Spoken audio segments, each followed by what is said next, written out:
Les joies de l'application GoPro. On kiffe toujours autant, ça marche une fois sur deux pour le retour vidéo pour voir si la caméra est bien cadrée. On aime ça.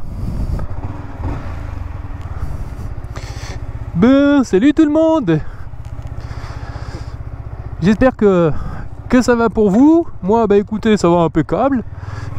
Donc comme vous le savez, je vais changer de moto. Donc en attendant, eh ben, je me balade avec la XSR du père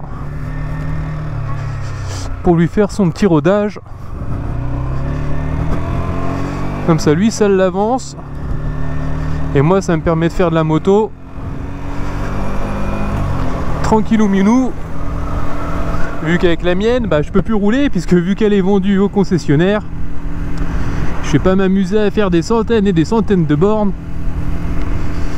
Je préfère lui ramener avec le kilométrage à laquelle il m'a fait mon petit devis.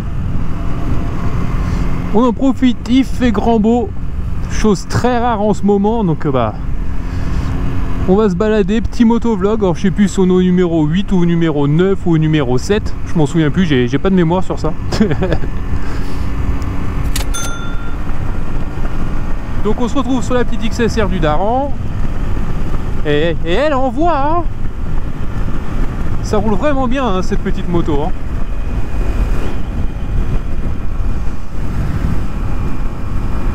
Alors je sais que mon père en est très content. Par contre lui, la selle le dérange. Apparemment il a mal au fion, alors que moi pas du tout. Alors, comme quoi ça dépend vraiment des motards. Moi j'ai aucun souci sur cette bécane en termes de confort. Donc bah il va finir le rodage de sa XSR et il va potentiellement peut-être faire comme moi, changer de moto pour une moto plus confortable. Et il en a repéré une, alors je crois que la marque c'est une Boomer. Donc ça reste une 125, hein, 4 temps aussi. Donc faut qu'on aille la voir. De toute façon je vous ferai une vidéo quand on ira l'essayer. Allez hop, on va tourner là. J'allais dire je sais pas quoi en fait, puis je m'en souvenais pas sur le coup. Ça reviendra peut-être un jour. Mais non, moi je sais pas, cette petite XSR... Je trouve que c'est une super moto. En fait, je pense que j'ai pas mal au dos parce qu'elle est beaucoup plus légère sur la direction que la Duke, et je pense que ça doit y jouer beaucoup. Comme le guidon qui est plus large, et bah pour un grand, je pense que pour le dos c'est beaucoup mieux qu'une Duke qui est beaucoup plus étroite. Vous êtes aussi beaucoup plus haut, et la suspension sur la Duke, je dirais qu'elle est peut-être un peu plus souple que la XSR, mais ça se trouve il aurait peut-être fallu une suspension peut-être un peu plus rigide, je sais pas. Après je pense surtout que ça vient de la position, tout simplement du poste de pilotage de la moto qui est pas adapté à moi, à ma morphologie, à mon dos surtout, parce que bah, vous savez que quand on est grand, les problèmes de dos, et bah, c'est récurrent, hein, malheureusement. Ça on peut pas y faire grand chose. Et en plus je vais vous faire voir des petits endroits super sympas. Et oh, on est en moto, c'est pour avoir des beaux petits panoramas. Regardez-moi ça, le petit canal. Le canal du Nivernais. Alors, je vous l'avais déjà montré, mais bien plus loin. Là c'est un petit endroit que j'affectionne. Alors par contre j'ai l'impression que c'est inondé de ouf. On va aller voir ça. Ouais, là on est sur une route défoncée. La selle, je sais pas, moi je trouve qu'on est bien dessus. J'ai pas de... Oh ouais, oh comme c'est haut. Waouh. Ah oui. Ah oui, rugby. Ah ouais. Eh oui. Bon, normalement je suis un peu à contresens, mais bon, on va dire c'est pas grave. Il y a personne sur des petites routes comme ça, je gêne personne. Ah ouais. Oh la vache. Comme quoi je vous mens pas, hein. Quand je vous dis que je peux pas faire de vidéo à cause de la météo, bah vous savez pourquoi, hein. On profite. Il faut que je pense à fermer la visière parce que moi ça va, il fait pas froid là, on est vraiment bien aujourd'hui, hein. Il doit faire 12-13.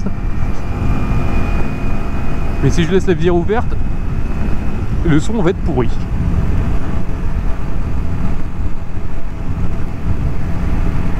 Là, la route, voilà, elle est vraiment défoncée et je sens rien. Hein. Alors, est-ce que c'est parce que j'ai le cul mou? C'est possible.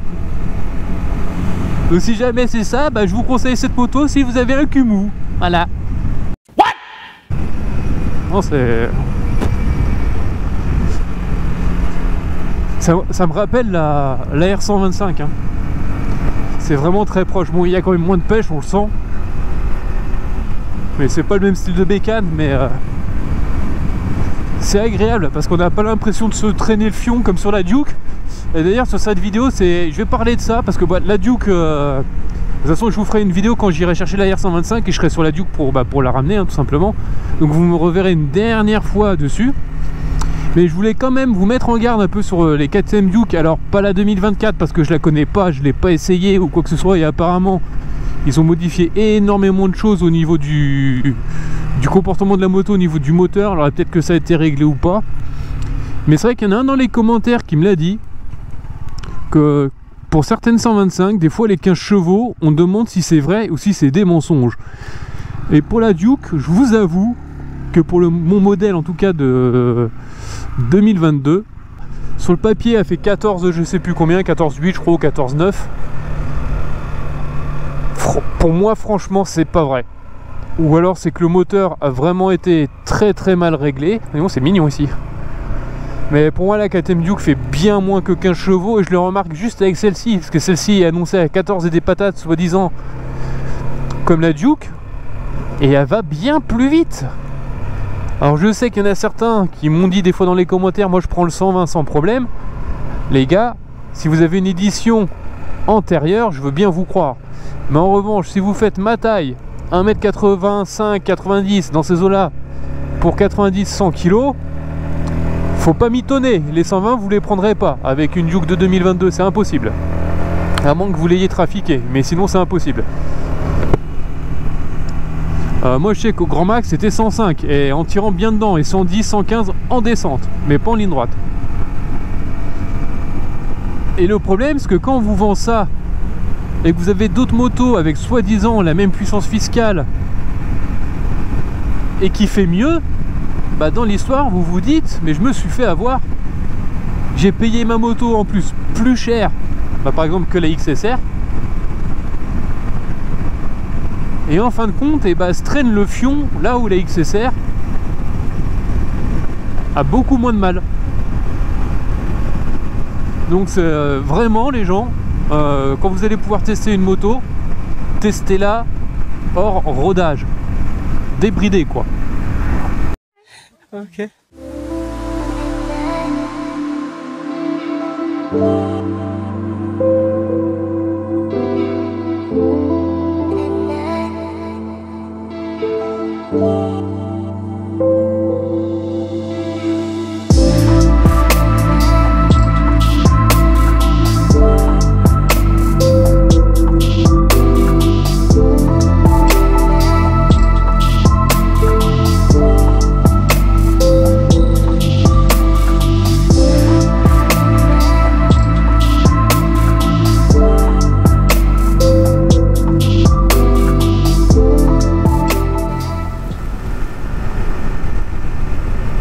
Bon en tout cas les potes, on va s'arrêter là pour cette vidéo. C'était un petit motovlog tranquille ou minou. Voilà, une petite balade en XSR par beau temps, rien de folichon, je le sais. Le concept est pas incroyable, mais c'est pas grave. Ça permet de vous faire voir d'autres petits coins que je découvre en moto. Et en plus avec un grand beau temps. N'hésitez pas à lâcher votre plus beau pouce si cette vidéo vous a plu. N'hésitez pas à rejoindre tous les réseaux sociaux qui sont dans la barre de description. C'était JSB ou Seb pour les intimes. Je vous dis à très bientôt. Merci à tous. Ciao ciao.